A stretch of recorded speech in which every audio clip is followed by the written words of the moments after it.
I think the issue that we would like to discuss tonight is understanding prejudice and whether humanity simply by expressing the willingness not to have prejudice of any type, whether it is racial, whether it is national, whether it is religious. I believe that in order to make the discussion fruitful, I would like to use my expertise in psychology and try to analyze the issue from psychological perspectives. Do you know, and I'm assured you know, that human behaviors, by behaviors could be the thoughts, could be the feelings, and could be the actions, are motivated by two forces. These twin forces are the force of conscious and the forces of unconscious. It is very interesting to realize that 97% of all of our behaviors are actually directed through the unconscious forces that we have. This is important. Why it is important? Because unless we understand where the prejudice comes from, you cannot really, by mentally or emotionally or verbally, try to say, no, let not have prejudice. But what do I mean by unconscious forces? Do you know, it may be strange for you, but think about it, and then I open it to the question and answer. When you look at any human being, what comes to your mind on the first instance before even you start talking to that person? If you want to tell me that you have no preconceived notions, I as a psychotherapist can say you are lying to yourself. If you say, well, we look at everybody the same, see, this is now a norm, especially within some of the religious communities. They are all like my brother and sister. They are all the children of one God. We are all familiar with that. We know that majority of the white supremacists in this country actually come from the religious background by the churches that promote Christianity, that Christ, when it said there is no white, there is no black, there is no male, there is no female, there is no Jew, there is no Greece. We are all one in the sight of Christ. You see that. But now you see that the same people who preach what Paul preached in Corinthians, they actually, the forces of unconscious drives them. So what should we do? Please pay attention. Is racism is something which is ingrained in us, or it is something which is acquired. Think about it. I do not want you to jump to a conclusion. One of the problems of humanity is that they do not think about the things that they believe in. We always try to judge others, but we never try to ask ourselves. Habib Riazati has to ask himself, why do I believe in the things that I believe? Simply because my parents taught me, because my culture taught me, because my religious leaders taught me? Unless I do that, I never can call myself an enlightened individual. Is prejudice something which is acquired, or it is self-inflicted? I am not sure what are the demographic of the people who are present on this list. I am assuming some of you are religious, some of you are non-religious. Am I correct, Saila Khanam, or not? I think so. Okay. I think so. We can do a survey later. Okay, that's good. So see, if you're religious, you see the world one way. If you are non-religious, you see the world the other way. Is really the belief system has anything to do with development of prejudice or its elimination? Please pay attention. I'm just going to raise some question for you. If you are a Muslim, you naturally say, if anybody accepts Islam and there is no religion other than Islam, then that person is safe and sound. Is that a statement, a correct statement? Although it is in Quran, whosoever accepts any religion other than Islam is not accepted from him. Or if you are, say, a Baha'i, which I know a lot of the people who are there in this list, only I think Suhaila is not Baha'i in this list, but that's okay. We're all trying. You're trying. See, this is why I said you are not a Baha'i yet. You're trying to be a Baha'i, and I hopefully making a point on that, trying and becoming later on. If you are a Baha'i, you say, do you know the remedy to get rid of prejudice is to be a Baha'i? But ask yourself, don't answer me, isn't that system of thinking in itself contributes to prejudice? Anybody? Raise your hand. Otherwise, I pick up on you. Ziva Khanam Mikhail, go ahead, Ziva Khanam. Open the mic for her. She is a nice woman. Thank you. No, I didn't raise my hand, but I agree with you. Yeah. I felt it's a kind of prejudice. In this list, you do not need to raise your hand. As long as I see your name, your hand is up. So don't worry about it.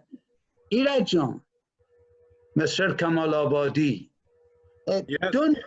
don't you think when you are so attached to your worldview that you cannot see an alternative, or you do not have a tolerance for an alternative, you have a bias which is hidden?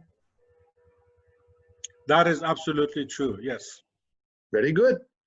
Now, the next question, Soila Khanum, do you know of anybody who doesn't have biases? Anybody? The prophets, the holy prophets of God, those might be the only stuff. See, don't take me there. I'm talking about in the realm of man, holy man. Don't worry about them at this time. Because our problem is not Jesus or Moses or Muhammad or Baha'u'llah. We are talking about the ordinary human beings at this time. And if you are on the list who do not believe in any of these people, we even put that aside. But my question is, anybody in this list thinks that does not have a bias of any type? Anybody who thinks doesn't have a bias, raise his hand. Is that good? So the answer is, yes, we have biases. Psychologist tells you the biases are the hidden prejudices that you are not aware of. And you only need some environmental variable for you to enable you, empower you to show what you have within. Make sense or not? Potentially, Iraj doesn't like Habib, potentially. But he hasn't had environment to manifest his dislike. He waits, suddenly he sees Sohaila says something negative about Habib, suddenly Iraj jumps in and says, do you know, I really never felt good about this guy. And you've seen this type of environment in the world, that the people that you never have met, you never have talked to, you are making narratives about them. Isn't that prejudice? So is it really easy to eliminate prejudice? Baha'u'llah, the founder of the Baha'i faith, very realistic. I do not want to preach any religious system here, but look at it rationally. We all have mind. We all have faculty to understand. Think about it. Baha'u'llah considers prejudice to be the result of not understanding your own reality. He links prejudice to the concept of justice and equity. He believes strongly in various tablets that unless the people try to see things with their own eyes, hear things with their own ears, feel things with their own heart, they cannot be impartial. Make sense? See? Don't try to be Baha'i and say, yes, yes, yes, whatever he says, think about it. He says the first requirement not to have a prejudice, prejudge, is for you to see with your own eyes. And then Baha'u'llah says that is the best standard for any true enlightened true believer. Makes sense? This is why I give you a quote. One of the passages is Heavenwards. Heavenwards, the second section in Arabic. The beloved of all things in my sight is justice. Isn't that right, Ilham Khanum? You are a kind of asleep, Ilham, so wake up. So that, see, the beloved of all things in my sight is justice. Look at all the demonstrations across the country. No justice, no peace, right? What is justice? Baha'u'llah looks at justice at the individual level, then at a societal level, then at the institutional level. Please pay attention to his diagnosis and also his remedy. He believes strongly, even if you do not accept him as a prophet, accept him with whatever you want, but his statement has validity as far as the social scientists are concerned. He says, unless you see things with your own eye. But Baha'u'llah, when you read that hidden word, you have to ask Baha'u'llah, what eye? Which eye? This eye? Because this eye doesn't see anything really. It just gathers input from outside. Your ears, your senses, your eyes does not constitute your conceptualization of the world. It only gives you the input. Isn't that right? So Baha'u'llah, in hidden words, when he says that, he has to define for you and I, which eye are you talking about? Because you, in the field of psychology, they say you actually see things sometimes before your eye looks at things. You sometimes hear things independent of what your ears get from outside. Haven't you had that experience? Please think about it.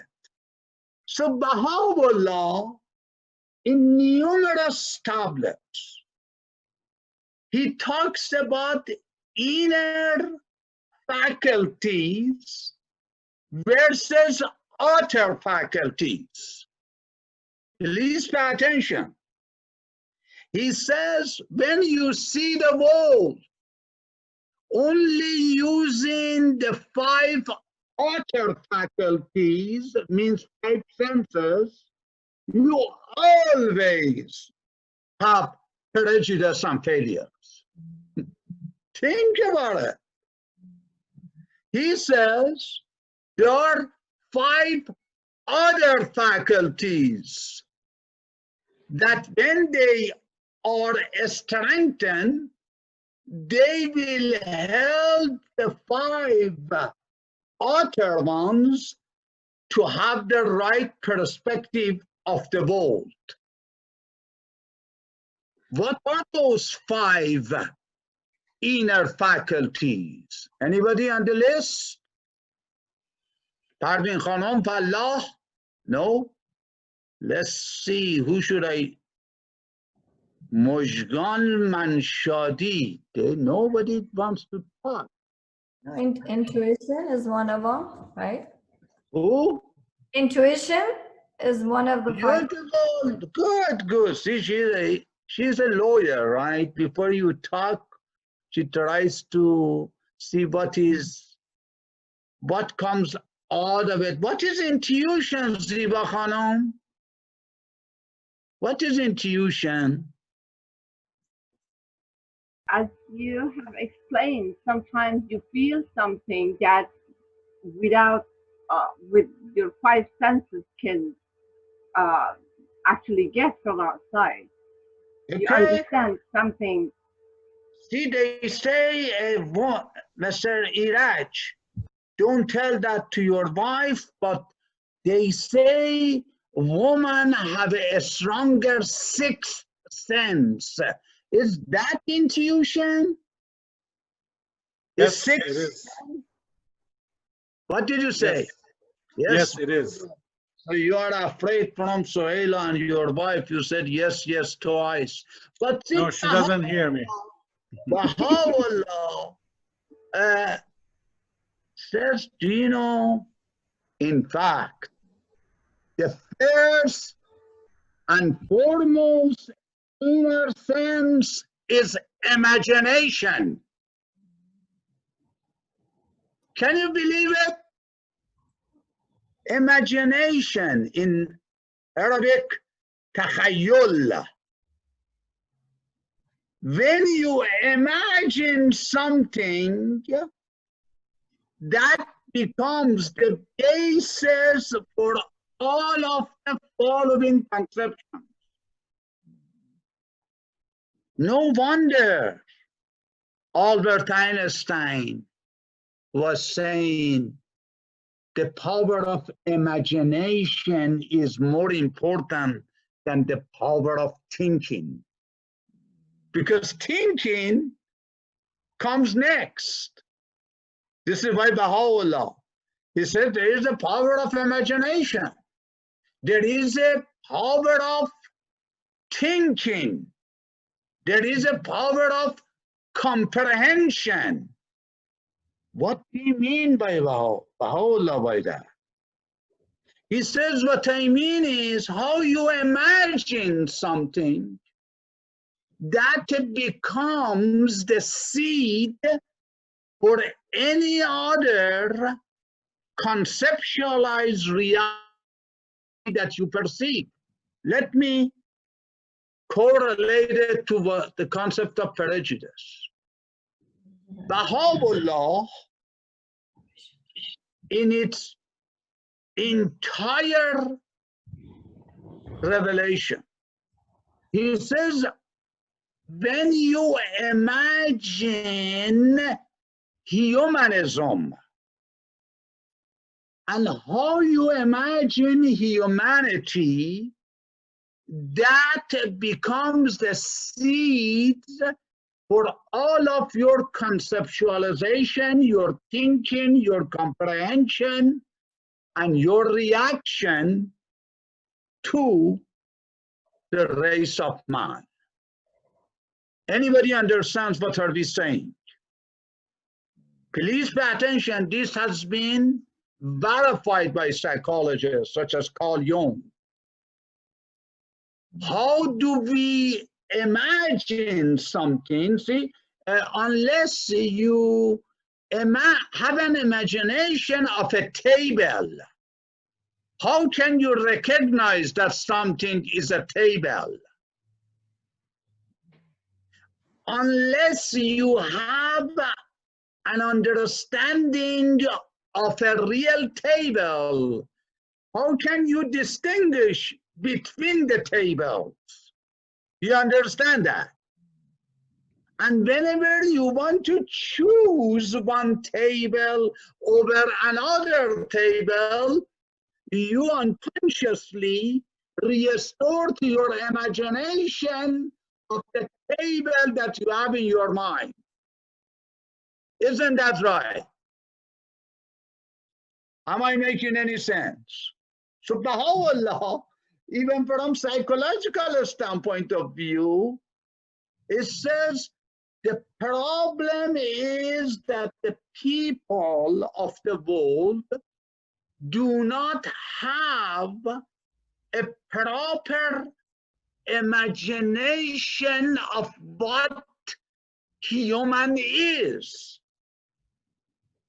Is human a concept which includes all races, or human is that which resembles your race, your color, your nationality, and your religion? You see that, Mary Khanum Ban? That is to say, Yes, I do. Baha'u'llah, rather than saying, let's go to the march and say, one planet, one people, please. That's nice song. But that could remove prejudice. Consciously may help, or what unconsciously? Baha'u'llah, whether you believe it or not, Mr. Iraj, don't tell anybody. But Baha'u'llah wants our inner reality to change, that we can have a better understanding of utter reality. This is why they say, no two people look at the same thing the same way. This is why they say, no one person does not look at the same thing twice. Why is that, Sohaila? It's because your inner expectation dynamic changes. So, now with that introduction, let me make it a little bit more deepen. Please bear with me. Baha'u'llah, ladies and gentlemen, at least to me, is one of those movers and shakers and revolutionary people that came to create evolution in human mind, in human heart, and human existence. To consider Baha'u'llah to just have come to bring a new set of laws or a religion, to gather some people together, change the name of a mosque to Baha'i Center, it is a little bit disservice to this man. He came to create evolution. Through that evolution, he put individuals' transformation at the heart of any change, organic change.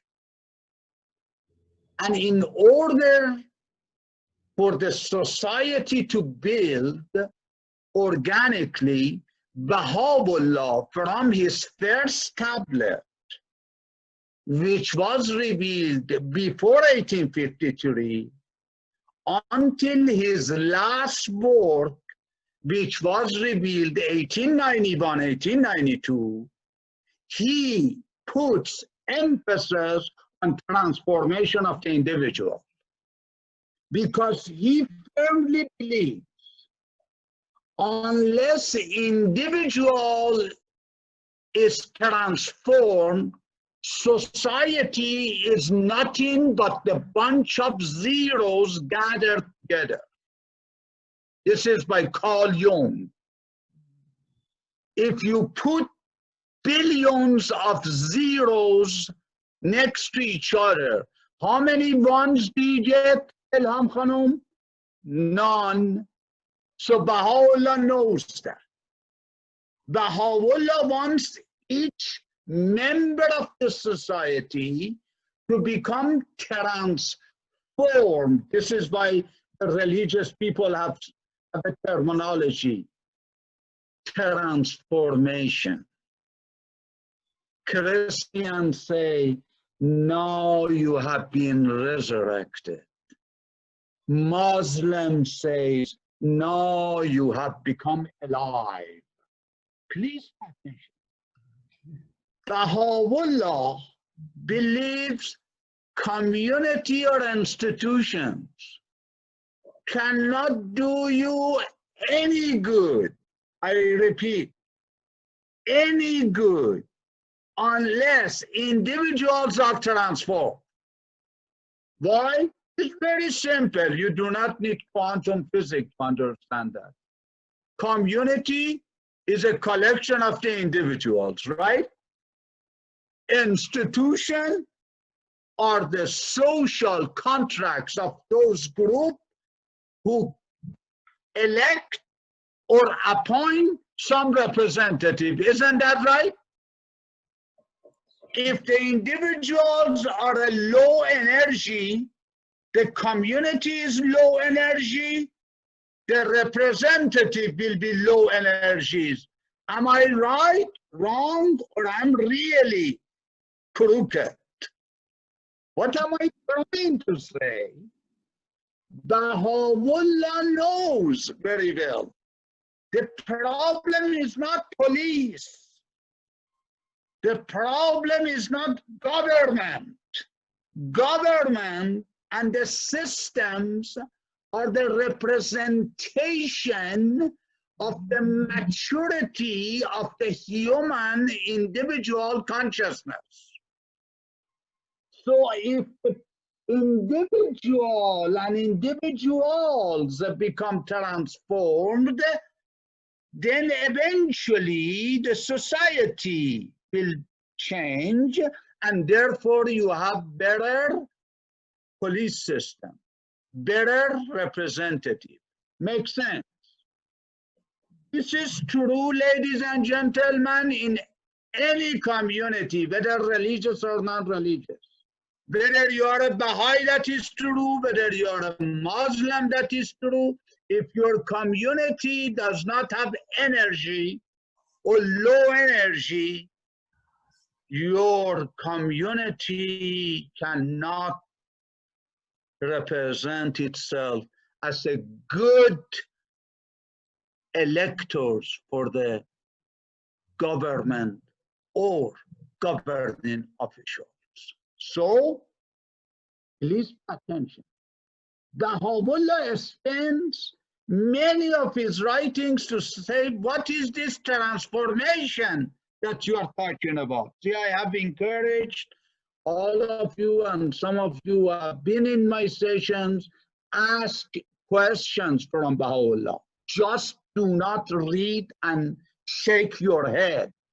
Baha'u'llah doesn't need people who just accept but do not understand. They do. You may accept it, okay, but are you really transformed by it? So you have to ask Baha'u'llah, what does transformation mean? What is the word transformation? Mitra Khanum Khulusi, my old best friend from Los Angeles. Mitra Khanum, what is transformation? No? She can't talk. She's working. He's working. Very good. Working. Transformation is change. Oh, wow. Victor, great. See, I'm a Persian version, so don't give me these English words that I don't understand. Mr. Iraj Kamalabadi, because you are like me, a Persian version, what does the word trans mean? See, transformation has two parts. Yeah. Going through from one shape to another shape. Very good. See, I have a lawyer here too, so the lawyer can help. Trans means to go beyond. That is English dictionary. Trans, this is why they say transcendent reality. Don't they say so? We go to the transcendent world when somebody passes away. You say, where did he go? I don't see him anymore. Where did he go? You say he went beyond form. What is form? Transformation. What is form, Ziba Khanum?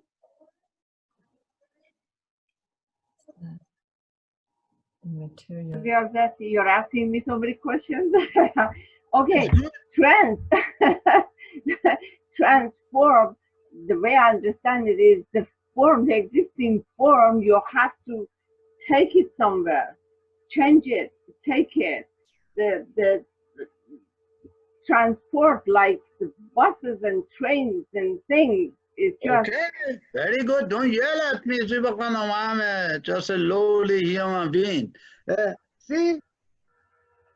Hello, Khanum, are you with me or you are again sleepy? See? What was the source of anything? Imagination. Isn't that right, Iraj Khan? Iraj Khan? Baha'u'llah, Yes, tablet to that's the right. Rais, in a summons of the Lord of Hosts. Victor, first imagination, then thinking, then comprehension, then relation, and then common sense. So when they say transformation, means what has formed your reality, the genesis of that formation has to be changed. How do you view human? It is by the form. Form means limited. Form means contingent. When you look at someone's color, Victor, isn't that contingent reality? When you look at its nationality, its religion, its gender, Baha'u'llah, go beyond it. When you go beyond the Iraj, what do you find? Victor, what do you find?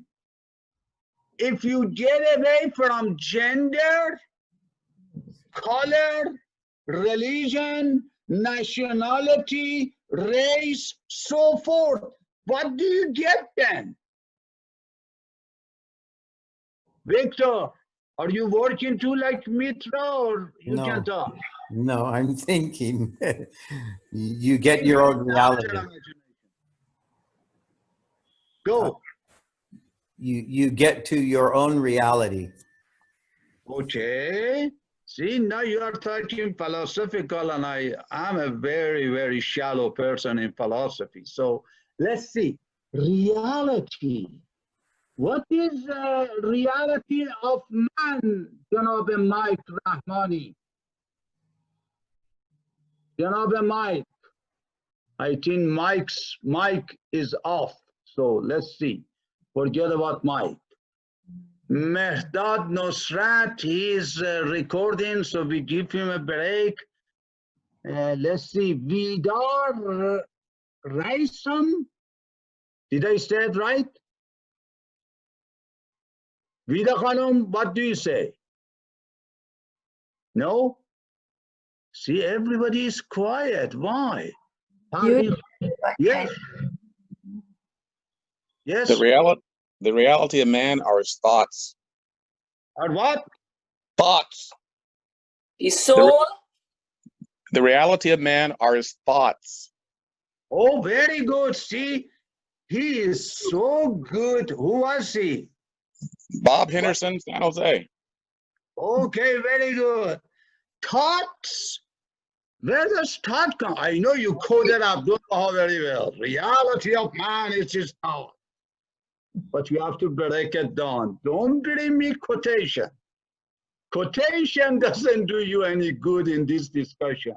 Valoria, my best teacher, also showed up. Valoria, reality of man is his thoughts. But your thoughts can be evil rooted, no? Suhaila Khanum, you can think, but you can have evil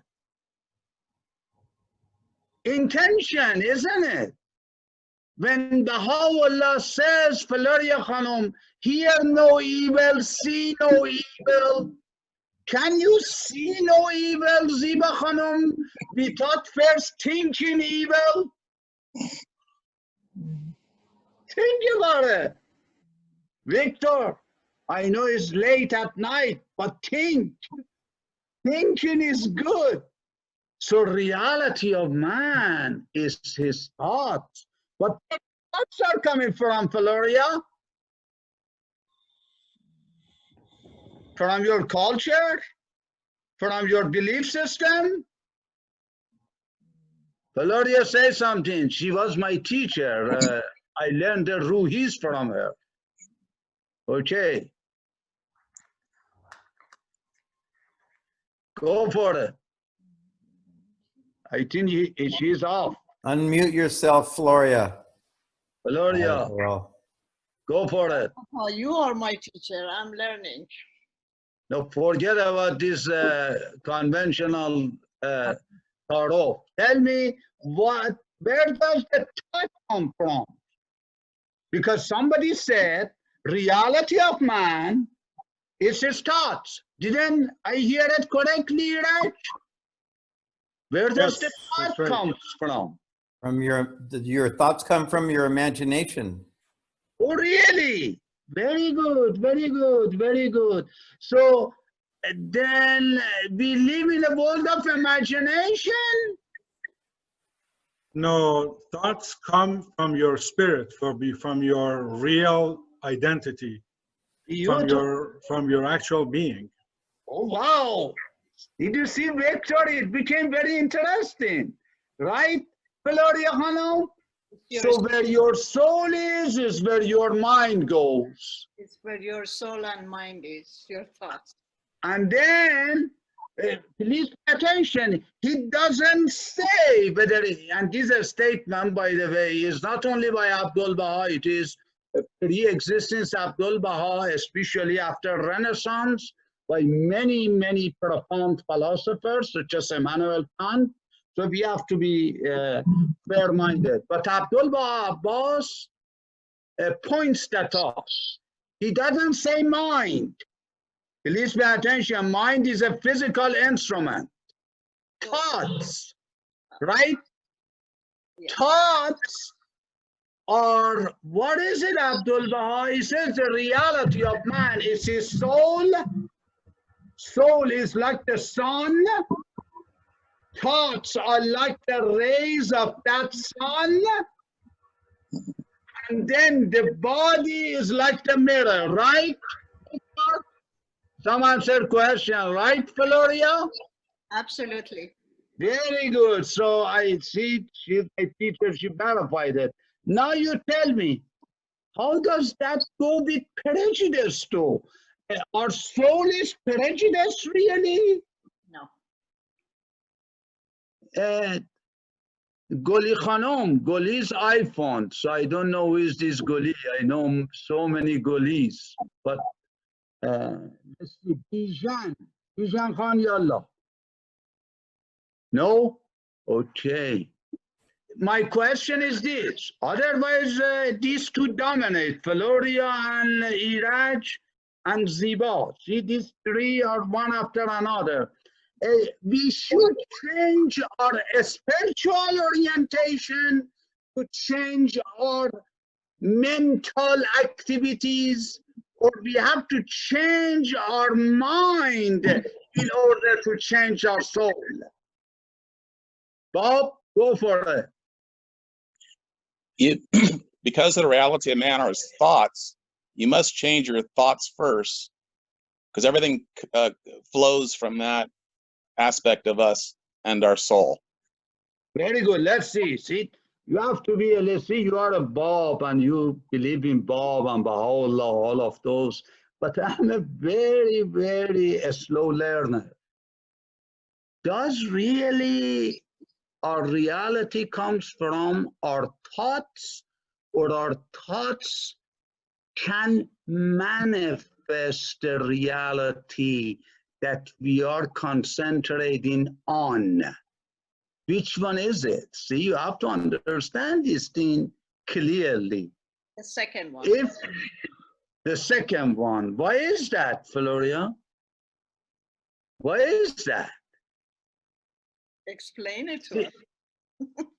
Why is that? See, no, it's good. See, do you know what am I doing? I'm trying to say it's not just easy to say we think humankind are all equal. Really?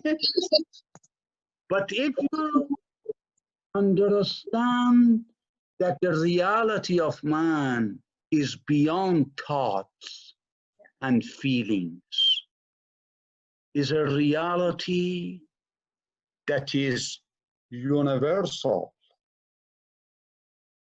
Do you know, I again go to what my mentor, teacher, Baha'u'llah has taught us. In many of his writings, he says, consider humanity as a whole to be like one temple. Please pay attention. He's not talking about different minds, Iraq. He says, look at the whole humanity as one essence. And then each member of humanity, each member, to be like the ears and the feet and the mouth of that one temple. That is in hidden word, Arabic. He even raises questions. He says, have you ever thought why we have created you from the same start or essence? So reality of man is that essence. Krishna in Gita, 3,000 years before Baha'u'llah, he says the problem of humanity that contributes to prejudice is because they look at humans as a separated self. But if they look at human as one unit, then that unit manifests itself in a diverse parts of that body. He says, when you have that concept, that is called your soul. A spirituality means look at the whole, appreciate the parts. Mind, ladies and gentlemen, tries to understand the parts. Mind tries to differentiate things.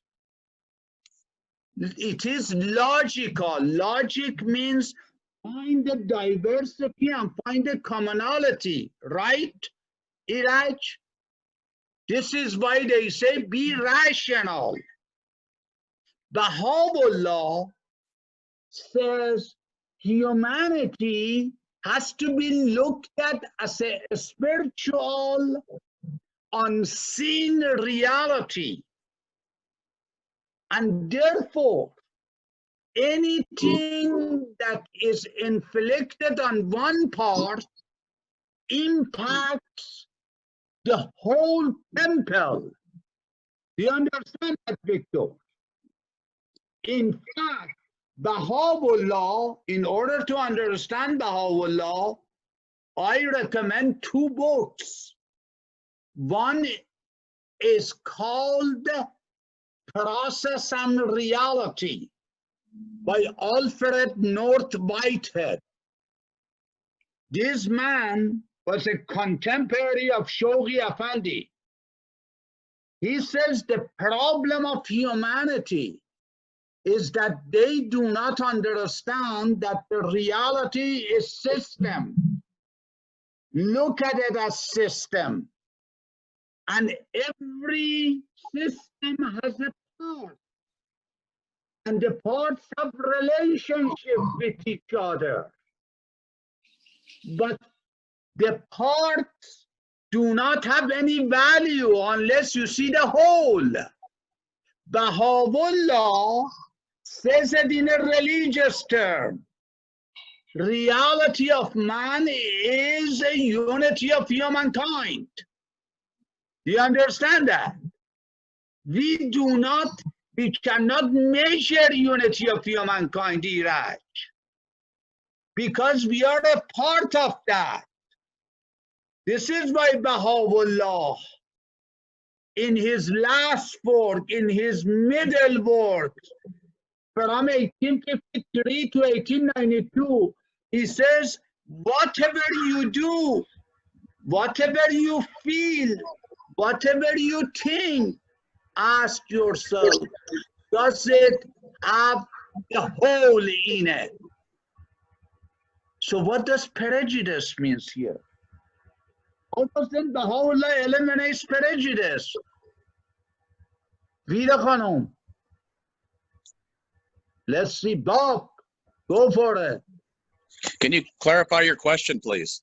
I said one more time, but I charge additional $50. So Allah pays for it. But see, how does the concept of oneness of humanity, which is at the center of all of the writings of Baha'u'llah and his two other successors, can help elimination of prejudice? I think the thing that does, accepting that reality, is that we can see our commonality with all others. If you see differences, then that's an aspect of separation. If you see how we are all connected, then that understanding that allows us to embrace others in a way that we wouldn't if we were seeing others as different. So it's understanding our commonality. Okay, very good, very good. No, go a little bit beyond, because well, see, okay, go ahead. Yes, go ahead. Well, I was going to say, for example, we are all drops, let's say, of water, but those drops of water come from a large body we call an ocean. Yes. So if you recognize that we are actually part of the ocean, and if you take a single drop out of the ocean, it can dry up very quickly. It doesn't have much power. That same drop within the ocean has tremendous power.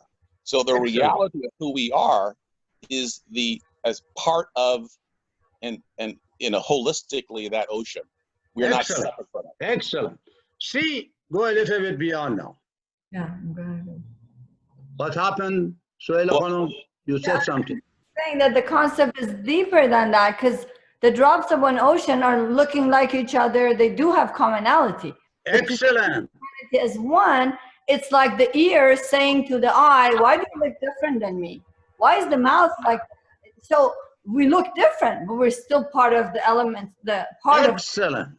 Excellent. See, Bob, this is why when lawyer is here, you have to watch how you talk. See, you are still saw unity by considering forms,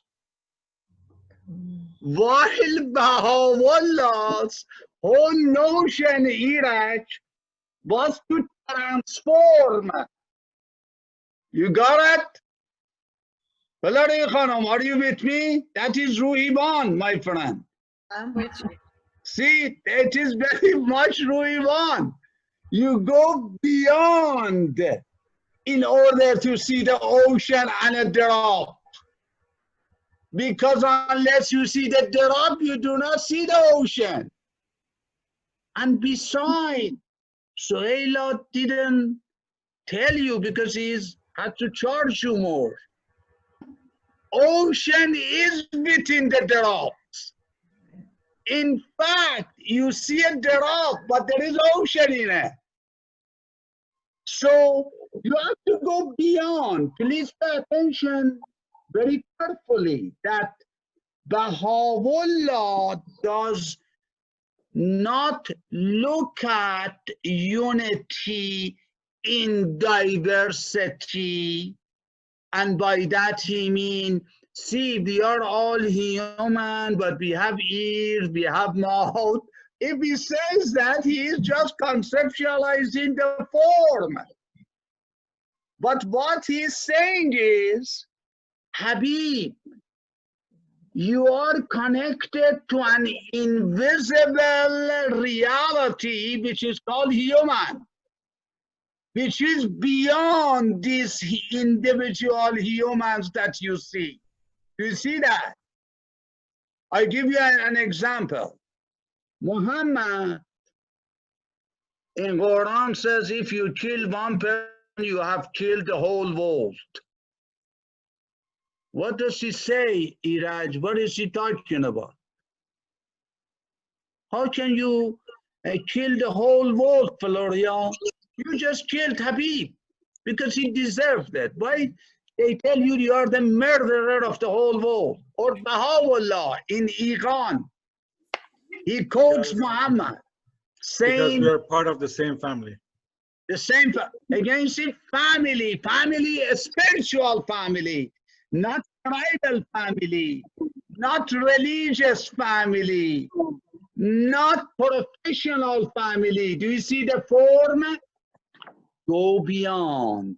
Go beyond. Is it because we are made in the all are made in the image of God? Very good. And we all carry his names and his attributes. So if I am killing one, I am killing God's attributes. So if very you good. Source. Goli Khanum didn't talk, but when he talked, she showed us to be a good Christian fellow. Genesis.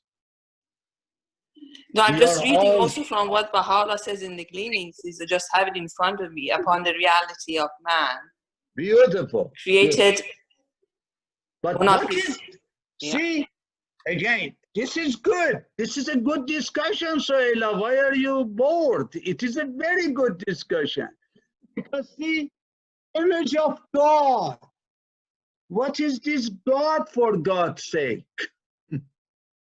Isn't that God, that universal, inclusive, the source of all power, the source of all existence? Isn't that right, Ziva Khanum? So when you say God, you already talk about the holistic being, right? But we do not know what is God, but we have a concept of holistic reality. So when we are created in the image of God, Irajan, God doesn't have any image that I am created as his image. That only means the same universal goodness that you see in God, you can see it in an individual that represents that Godhead. Do you see that, Valoria? Yes, this is, is, I have created the noble. Very good. I have created Habib or Floria noble. He says the human being, he has created the whole being noble. Beautiful. Now we are touching business. See, Valoria now starts touching. But see, but also look at it, the same passage, Valoria. He tells to the individual, turn thy face unto thine own self, that you can see God within thee. Goli Khanum, that is the image of God. That is, and yeah. If you look at the whole, then do you see black or white? Do you see master or servant? Do you see the king or the poor? No. You just see the distribution of the same reality in different domains. Do you see how Baha'u'llah, ladies and gentlemen, showed us how the prejudice is formed? Is when we look at form, individuals, and how the prejudice is removed is when you look at beyond form, which is reality. And please pay attention. Baha'u'llah knows that majority of the people just use forms to make judgment. This is why we use 5 senses. But Baha'u'llah says when your inner senses becomes the basis for your outer senses, then when you as a police, as a mayor, as an institutional member, you view someone, you say, do you know, he is the image of God. She is the image of God. I should do to him what I do to God. Makes sense? Do you see how does it work? This is why Baha'u'llah, he says, whenever you have any dispute, consider me to be among you. What does he mean? He means look at the whole, which is the reality of man. So, to summarize, majority of our prejudices come from unconscious. This is why I believe each one of us have to do an inventory of our belief system. Each one of us. This is why when Baha'u'llah says, bring thyself to account each day, we sometimes take this thing very casually. Did I lie? Didn't I lie? Didn't I go to Suhaila's home? Didn't I go? This is very superficial. Why I lied? That is deeper. Why I did what I did. Do you see that? Do you see where am I going? Bring thyself to account. And then when he says, hear no evil, see no evil. Don't you think he is inviting us to go deeper in the level of unconscious? To see why we think the way that we think. Unless we do that, ladies and gentlemen, we make change, but the changes will be superficial. By just joining a new religious system, you do not gain anything unless you go deeper and deeper and deeper. I want to end by a statement that is attributed to Abdul Baha by one of the people who has written the narrative of his meeting with Abdul Baha, that Abdul Baha has seen the prejudice ratio, prejudice, to be the cause of division. And while he was in New York, he had witnessed many of these disputes, and he made a dire warning that unless this issue is resolved deeply, he saw the American democracy and American nation to fall. Please pay attention. I do not want to interfere in politics, nor I believe Abdul Baha Abbas tries to interfere in politics, but please look at his rationale. Before I explain that, I want to even share something from Shoghi Afendi's habit and interest in history. He always was fascinated with what contributed to the rise and the fall of a Roman Empire. And he, in most of his discourse, he compared American nation that unless does an organic substantial change may face the same thing. I don't believe because Abdul Baha said it, this thing will happen. But I believe unless we do not change course, what they prophesize could take place. Do you see the difference?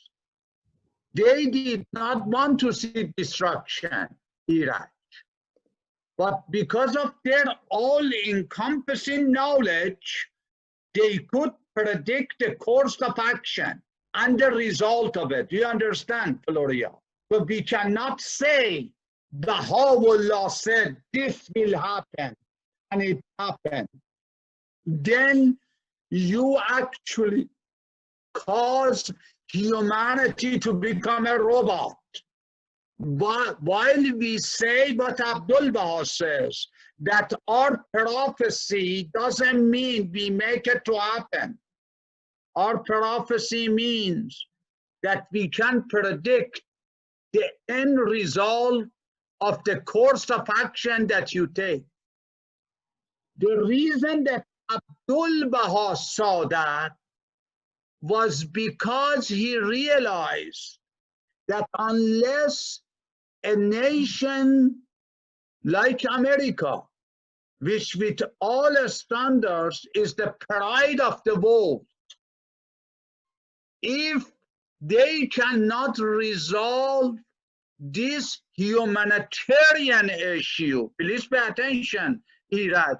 Abdul Baha didn't look at it as a racial, humanitarian issue, a spiritual disease.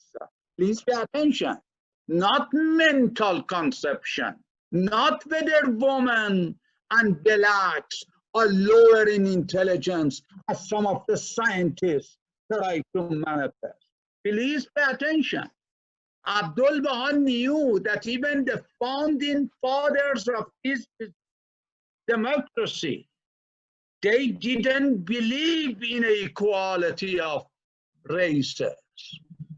Thomas Jefferson, one of the founding fathers, in his book, Notes on the State of Virginia, he said, although under Constitution, I am giving them equal rights, but I never can accept that the black and white are equal. Please pay attention. You are talking about the founding father of the Constitution. Please pay attention. This is not a mental or cognitive problem. You have to go beyond. Look at Immanuel Kant. Kant is known to be one of the most influential philosophers after Plato. He could not accept that black and white are equal. He could not accept that the man and woman are equal. And he is the most profound philosopher. This is by Baha'u'llah. He says, don't try to analyze it mentally. Don't try to understand it mentally. Don't try to rationalize it. No, this is a spiritual problem. You have to look at it as there is one species, human species. And you have to accept that the reality of man, please pay attention, Bob, reality of man is his soul, then his thought, then his behaviors. Do you see how he actually formulated, conceptualized it, and then gives resolution. Yes, Suhaila. So you started out with saying that the unconscious is what's causing most of our problems. But as we're ending this conversation, you can't keep us hanging at the cliff, because you brought us to a point where spirituality goes beyond the psychology, and it makes the problem many times more greater and far greater when it is a conscious prejudice, when it is built in over the course of centuries based on a belief that they are inferior. Some groups are inferior to others. So what do you do with those man-made conscious disregards for the name of profit and for the name of money? See, what is psychology? A study of the soul. Okay, Vangola is not on the board, huh? Or she is quiet. But anyway, psychology is trying to understand these forces.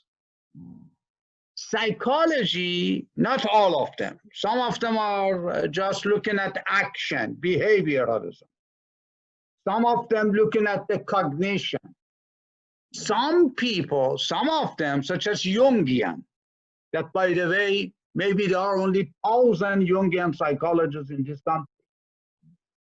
They look at unconscious versus conscious. They look at, Suhaila, that your unconscious is the result of a transgenerational impact. In what country did you live?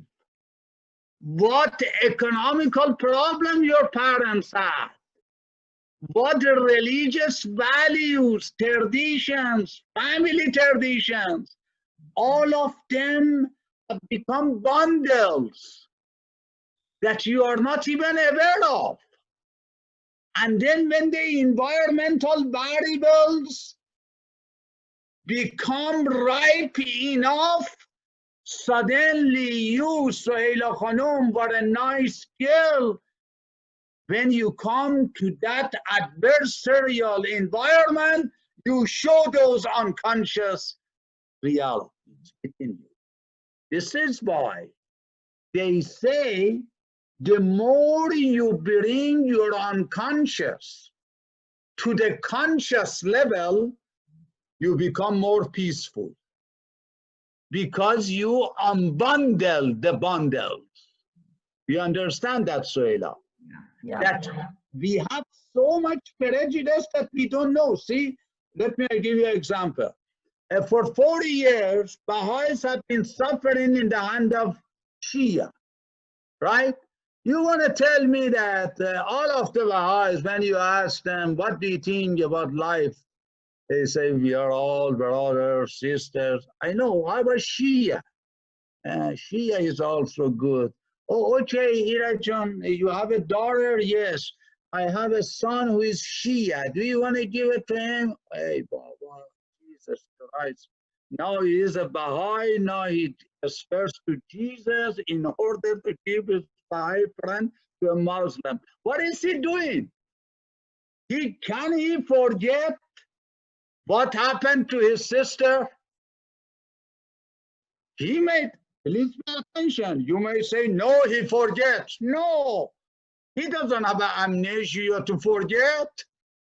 He would not forget, but he have not allowed the actions of those people to undermine the nobility of human, to judge every Shia based on the experience of a group of Shia. Right, Iraj? That is called the forces of unconscious conscious. The more you deal on the conscious level, the more prejudice you see. And if you do not try to unravel your own reality, Suhaila, then you always see the appearance. And therefore you judge based on appearance. Do you know all the blacks that I have seen so far have been lazy? Eh? Really? While I am working at one of the most prestigious companies in the world, Boeing company, majority of the top managers and scientists are black. See, the superficiality in a conscious level creates prejudice.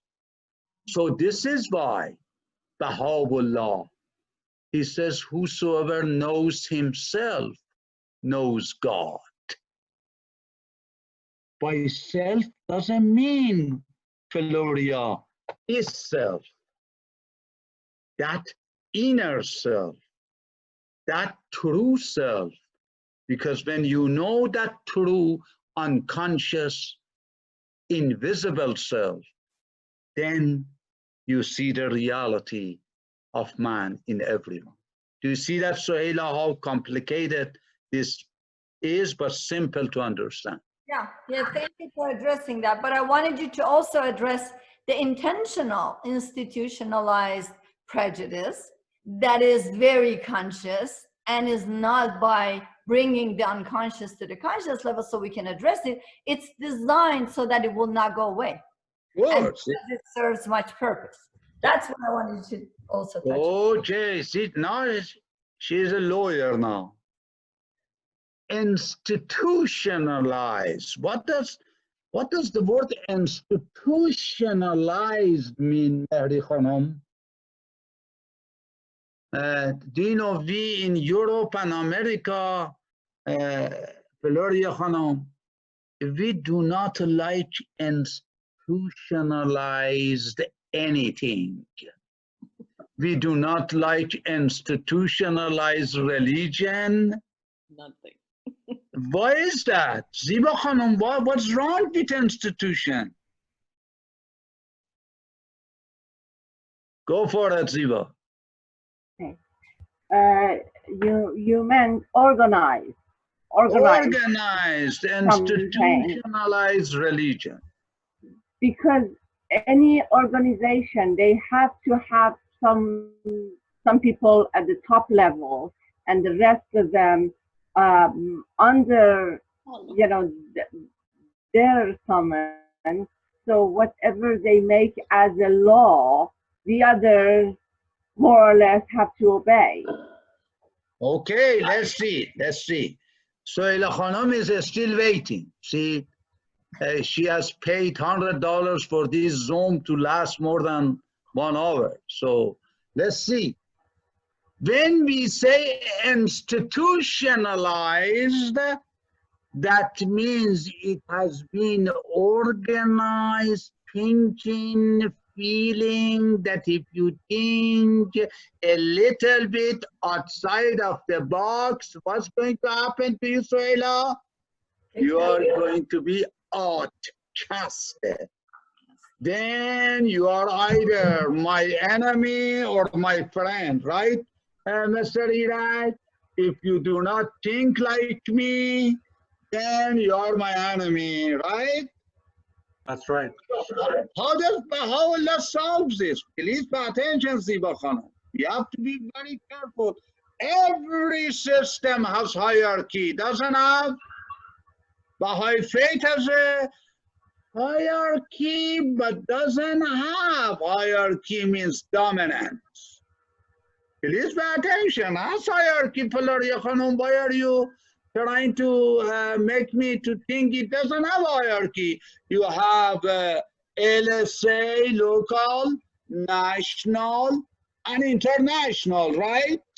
Yes. So it has a hierarchy, but hierarchy is not in controlling the power. It's in managing the principle and distribution of power. Makes sense, Ira?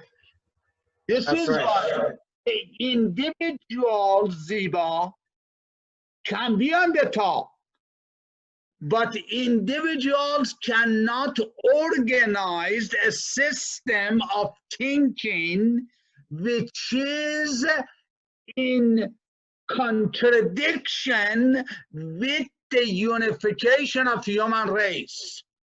This is why, in case of the Baha'i faith, I'm looking at the highest institution, which is the house. Any matter that goes to the house, before even they can consider to make a decision on it, they have to make sure that they look at all the parameters that Baha'u'llah has guaranteed for the unification of human race. Isn't that right? Exactly. And then when they make a decision, their decision should not in any way, shape, or form, see, I'm repeating, have to contradict the principle of oneness of humanity. So, organized prejudice, how does Baha'u'llah eliminate it? Sayla, do you know why in America things are going so smoothly with organization? Whether it is in religion, or whether it is in politics, or whether it is in your field, or whether it is in my field, is because they create a uniformity of expectation. They don't look at unity, they look at uniformity. But unity cannot exist unless you have a common underlying spiritual principle. Do you see that? Do you see the difference? So organized prejudice is very dangerous. Do you know why it is dangerous? Because it's not only you, it is society. Why society? Because the leaders in society has told you that this is the right way. Baha'u'llah doesn't go like that. Baha'u'llah says it is not really the house in the Baha'i faith that changes the world. It is individual that changes the whole system. Do you see that? Do you see the difference? Yes. The power has been taken away from the kings and clergies and have been distributed between individuals or a group of individuals. And this is why organized prejudice is very difficult to come about. We do not say it's not possible, but Baha'u'llah has some ways to deal with it. The root of it, Baha'u'llah believes the root of prejudice is because individuals in the community, they are not enlightened. They don't think on their own. They do not hear with their own. The same thing that I started the conversation. Because unless you do that, then you become a part of the masses. And organized religion or organized politics deals with the mass movement. And the mass, when it is majority of them are ignorant, is the best vehicle for the organized leaders. Make sense? The Baha'u'llah doesn't want that to happen. Any other question? No? One more. Could Yes. we also say that prejudice is a learned, because the children do not have prejudice. They learn from their parents, from the society, from their school, and as they grow up, that learning, that wrong learning makes them who they are, and then they act upon it. So very good. also learned.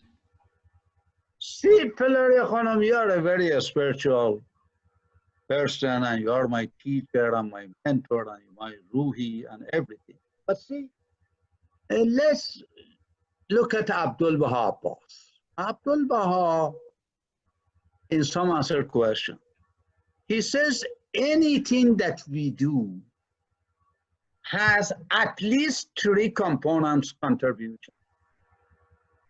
One is inheritant, RC. Another one is environmental. Yes. And the third one is your own willingness, decision. So these three factors combine and makes you to behave the way that you behave. Yes, I agree with you, Valeria. If a child is born in a family that has prejudice, then it creates an environmental variable for the person, for that child, to ingrain in his mind or her mind to see the differences as an evil. Right.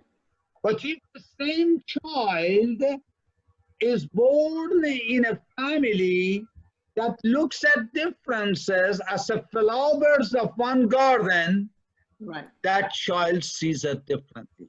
But please pay attention. When Abdul Baha says environmental, it can be a political environment, it can be an economical environment, it can be a social fabrics. All of these things becomes united and creates the persona of a person. Makes sense? So you're right. And also there is transgenerational prejudices. Generation carries on its prejudices, hands it on to the next one, and the next one, and the next one. This is why Baha'i faith tries to create a new race of man, when they say. That doesn't mean that they come from nothing. No, they understand these prejudices. This is why we have to have schools to explain this racism. It is not only racism, which is a prejudice. Man and woman, homosexuality. When you look at me to be a homosexual, do you look exactly the same way? Well, why you do not look at me as a human being? Am I homosexual, but am I human or not? See, it goes beyond this concept.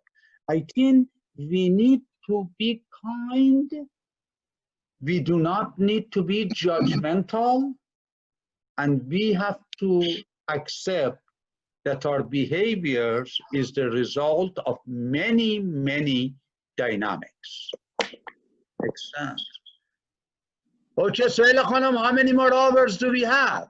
Well, you came in late, so you're being kind of sanctioned for being late, so you can spend a little bit longer. Well, it's 9:30 now. Usually we would end right now, but I see one person raising hand, so maybe you can answer 2 more questions.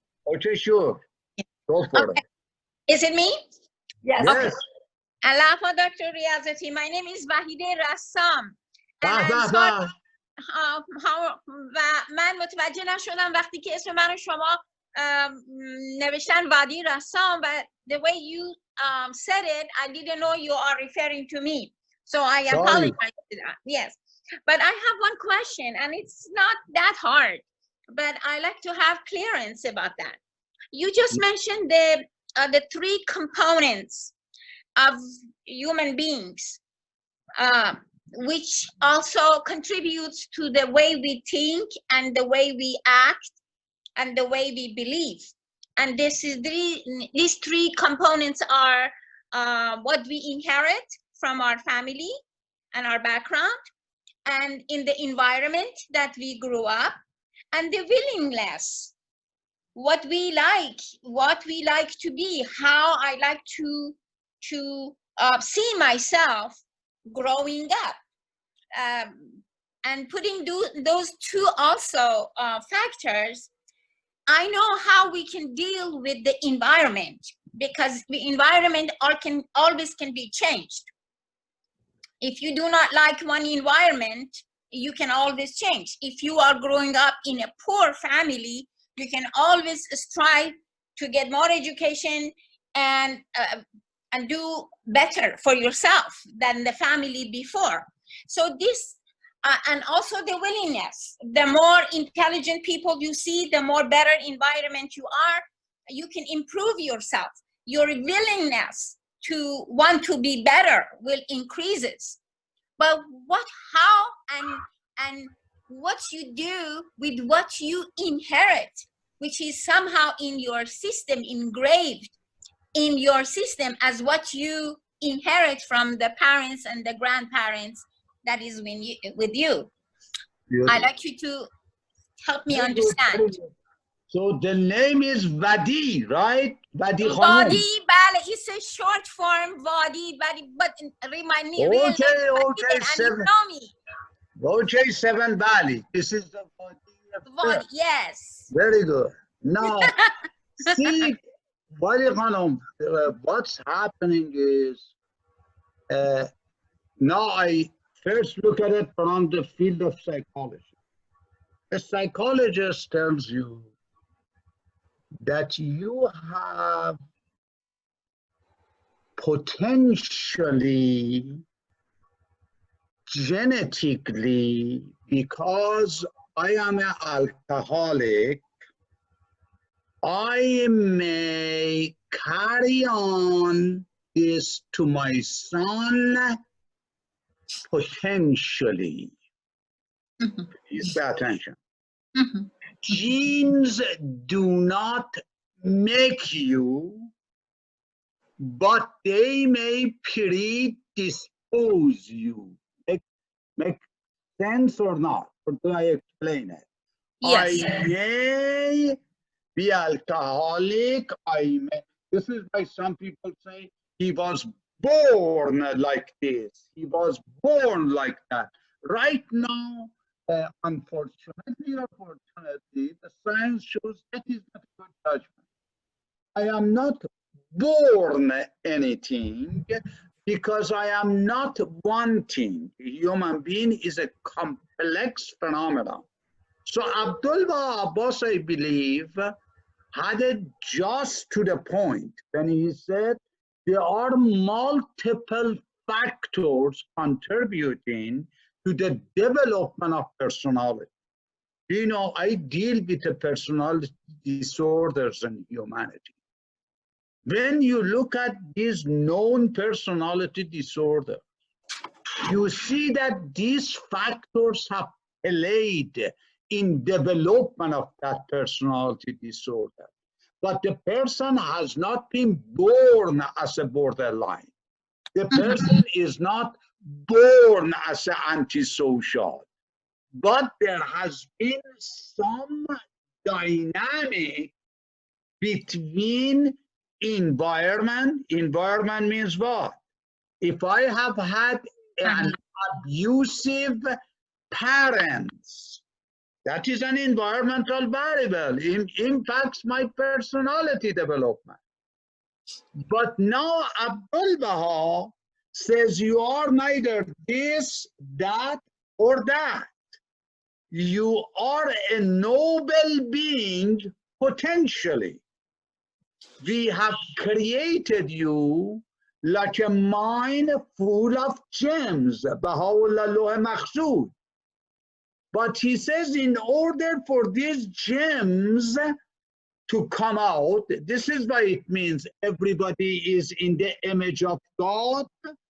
That simply means everybody has been created noble, right? That's all simple.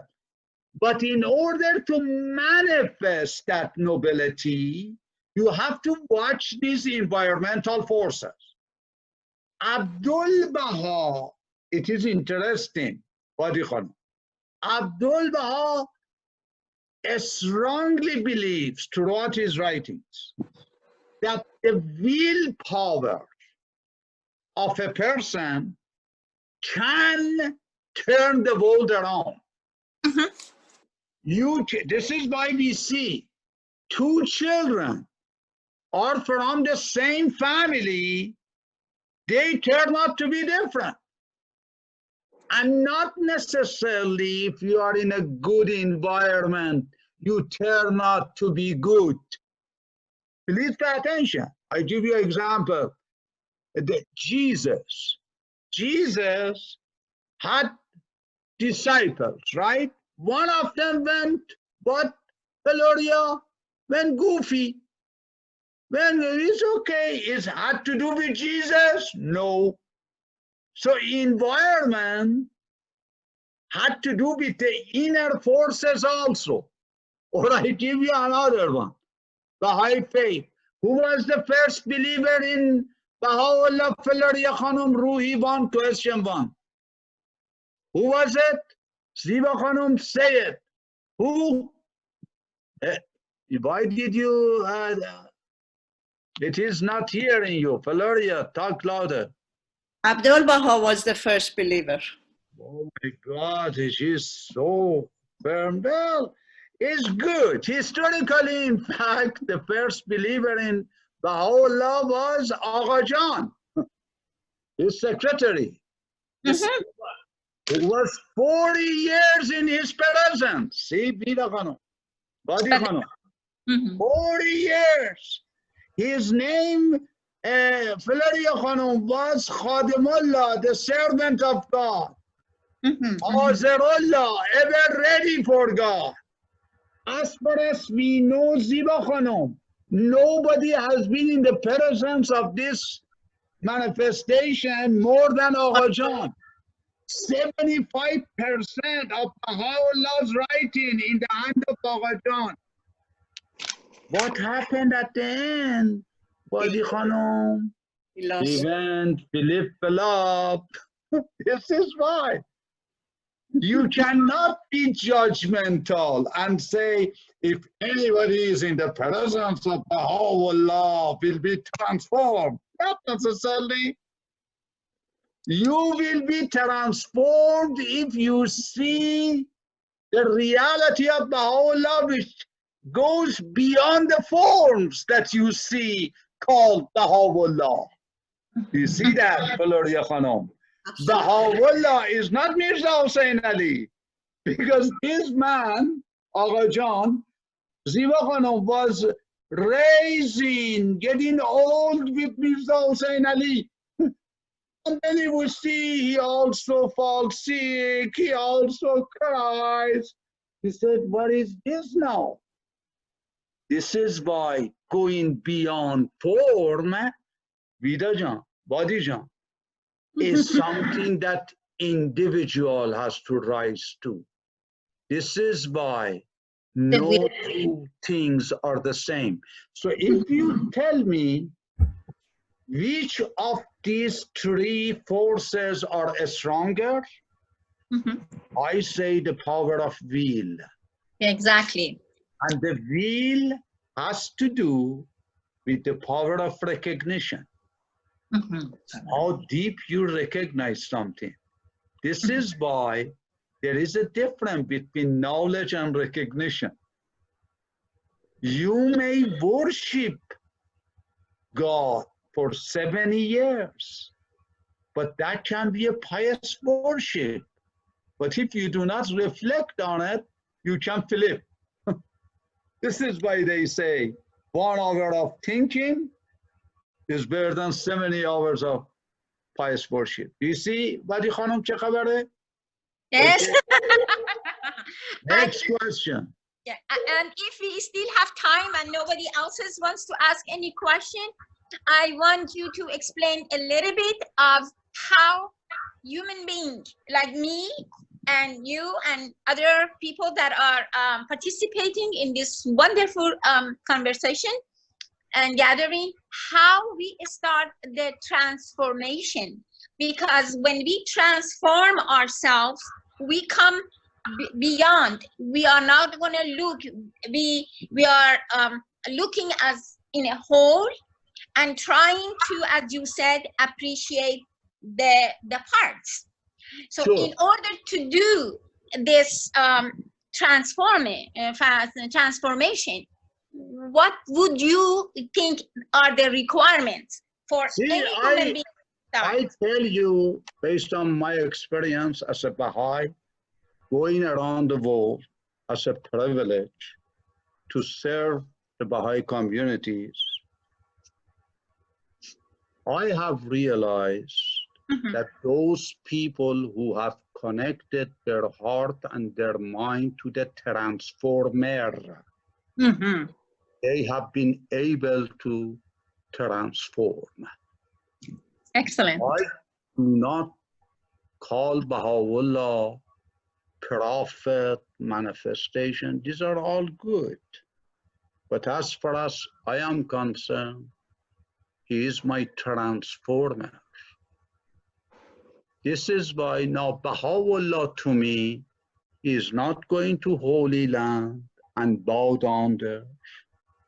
That is very praiseworthy.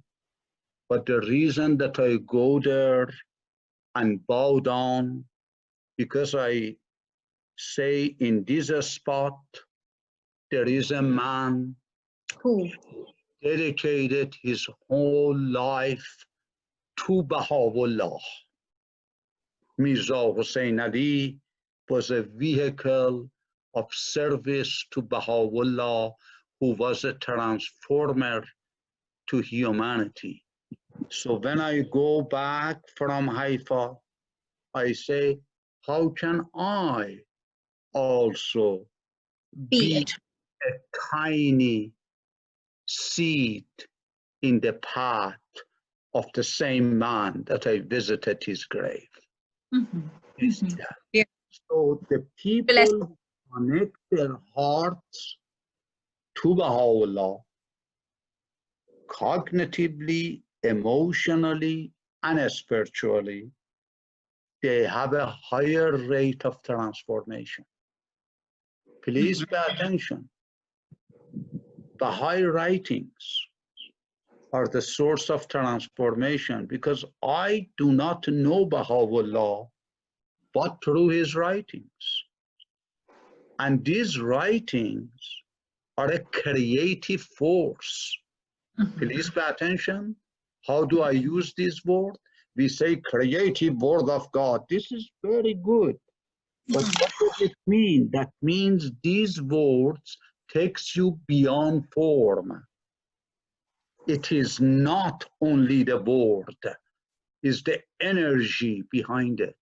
So that my humble response to you, Wadijan, is the more we are enraptured with the force of Baha'u'llah. And how do we know that we are enraptured? When we see with the eye of Baha, we hear with the ear of Baha. And what is the ear of Baha? The eye of oneness of humanity. How are we transformed? Very simple. At every moment of our life, we come to decisions. These decisions should not be looked at as a barrier, rather as an opportunity for transformation. Everything that happens to us, we have to ask ourselves, how can I use it to go beyond? To go beyond. This is why calamity for Baha'u'llah is looked at as a means for growth. Do you see that? Did I answer? Yes, yes. Excellent. Thank you. Okay, next and last. الهام خلیجی خلیقی هیچی نمیگه، سرشو نصفشو نشون میده فقط. Nothing, okay? Muted almost everyone but Vadijan. So anyone wants to speak, please unmute yourself. There was a lot of background noise. Background noise, okay. So if there are no questions, let us just thank you. And then if you have a closing comment or something you want to leave us with. I know you came right in, started the session, haven't had lunch, haven't had dinner, and then It's okay, it's okay. It is my privilege to be at your service. The only thing that I wanted to convey to you is that there is a reason that people develop prejudice. Rather than judging them, we need to be kind to them. We need to educate them. but our education should be with kindness, culture of learning, dialogue.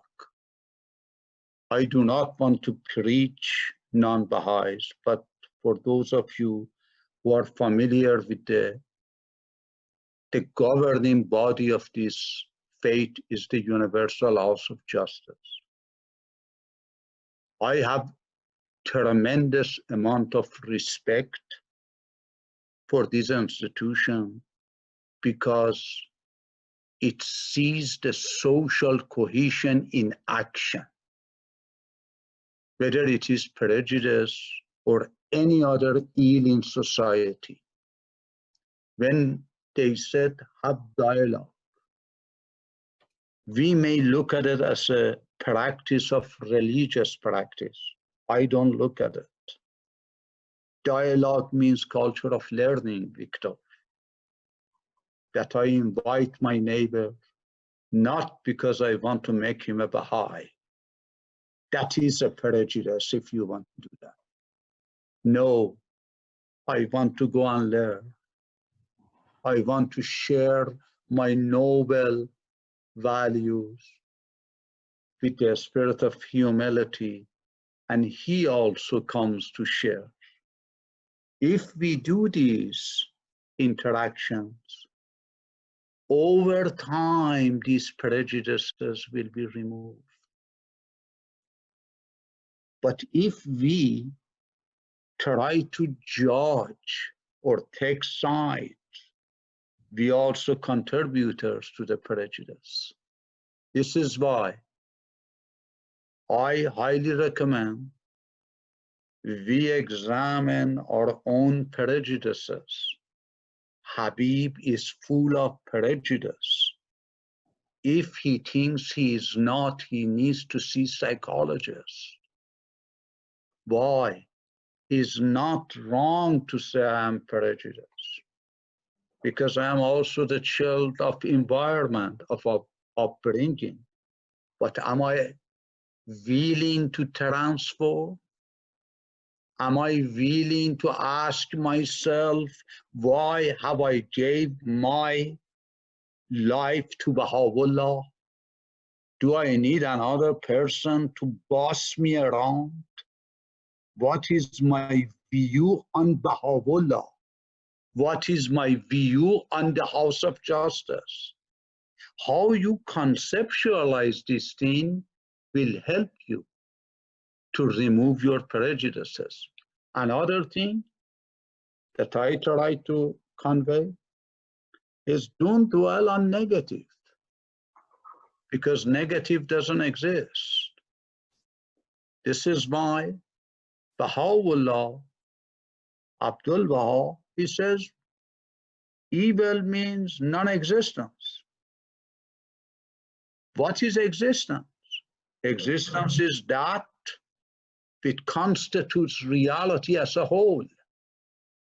This is why if we try to embrace people, if we as Baha'is who try to say we change the world, try to change our own community first, try to embrace our brothers and sisters, not because they are black, no, because they are humans. And then you can see we have something to show to the world. Otherwise, Shoghi Effendi warns us, and I highly recommend read Shoghi Effendi, read his Advent of Divine Justice. I am promoter of Ruhi, I am promoter of all these things, but they don't substitute the original writings.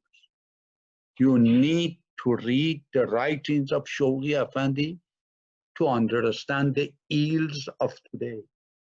You need to read the messages of the house that addresses the ills of today. And then you can see, without you knowing it, you change. We even unconscious becomes conscious without you knowing it. You see that? This is why Suhaila Khanum mentioned something which was very good. Becoming. None of us are Baha'i. If the Baha'i means embodiment of human perfection, but we all try to become a Baha'i. And who is a Baha'i? Means a person who is a human. We do not want to be Baha'is. Ladies and gentlemen, we want to be human. Only we have chosen this vehicle of transformation to become a better human, like Valeria. Because if you have, rather than 6 million Baha'is, you have 7 billion Baha'is. But they do not have any feeling of humanism in them. Have we contributed to Baha'u'llah really? And this is what I think is worth thinking. Very good. What else? You don't pay me overtime, so I don't know. At least Gloria brings me dinner when she goes overtime for her Ruhi classes. Okay. What else? Thank you. We can only pay you with prayers, praying that you stay and remain steadfast and a Baha'i throughout your life. Okay, of course, that is the biggest. Hello, Khanum, I have one question to ask. Is it possible? Do you have time? One last question, let it be. Yeah. Mr. Riazati, Allah Pa, for 200 years, you beat me up. I'm deep wounded. I don't know if Tylenol or cough syrup suppress it or heal it. No, I don't want to generalize the prejudices. I want how you repair this deep wounded for 200, and I lost my trust on you. How we can come in this area. Very good. Simi Khanum Muqaddas. I thought she was an American woman, Simi. Simi, that is her nickname now from now on, Simi Khanum. See, if you want the fast and quick, then don't worry about it. This prejudice will continue. This thing didn't come to us overnight, that you can take care of it overnight. Ask yourself. I don't want to overnight to be repaired. I want to, what is your part? Because you have done it. See, I tell you, not my part, everybody's part is there. I look at what Shuri Effendi says. He says, to remove any type of prejudice, you need both parties to participate. Please pay attention to this. Blacks have a part, whites have a part. Blacks have to adapt a spirit of forgiveness. And Mr. Riazat, you brought me up here 200 years ago. You brought me here. You brought me to this continent. And what you have not done, history will show it. What is your part to contribute to repair? We need repair at this time. See, now you are asking question which is above $50 that Suhaila pays me, and I don't think one or two prayers can do it. So, but see, reflect on what am I saying. Reflect for a while. And then next time, we will go deeper. First of all, prejudice is a process, is not an event. Each one of us has a part to play. Well, so far so good. Each one of us have to accept is a process. This process, if you are asking me, I do not want to look like a prejudiced Baha'i, and all of the people who are on this forum, they know that the last thing that I am is a fundamentalist Baha'i. This is why Floria tries to teach me fundamentals. See? But why do we accept the manifestation of the age? Why Over 200 years, still we are here. It's very obvious. I'm sorry. But we forgot the healing medicine that the creator of humanity has offered us through his messenger, Baha'u'llah. Our connection to Baha'u'llah removes the prejudice in our own lives, and then we example that lack of prejudice through the life of our children. I give you an example that I have seen with my own eyes. At the command of the National Special Assembly of Africa, Botswana, I had privilege to twice go at the service in that country. I saw how the white and the black were embracing each other. Mm-hmm. Yep.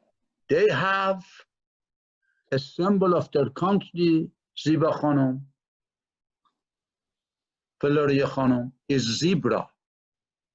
Do you know? Because it has a stripe of black and white. Wherever you go in that country, Rajan, you see Mr. Zebra is standing there. I asked him, what does Mr. Zebra doing here? He says, it is a conscious reminder that reality is made of black and white. See, these are the efforts that the institution are making at the top level in that country. I see Baha'is and non-Baha'is who have adopted the black children as their own. They treat them better than their own. Don't you think that changes the conscious and eventually unconscious reality within that nation? Absolutely. Why do you think, beloved Shoghi Effendi, it says the African people eventually like the world? Because they have gone through sufferings. And then we have used that sufferings to remind us to be of a service to them. But we are not source of service to them because we feel sorry for them. No, because we want God to forgive us for negligence, for abandonment. Do you see, Simi Khanum, it is a transformation again. And as the Universal House of Justice so beautifully states, the problem cannot be solved by the Baha'is. The problem has to be solved by the people of the world. We are not claiming that we can solve the problems. We are just a collaborators. See now, Floria, how do I use the word? We are all collaborators. We are all mentors. Mentors on behalf of the transformer of humankind. That's my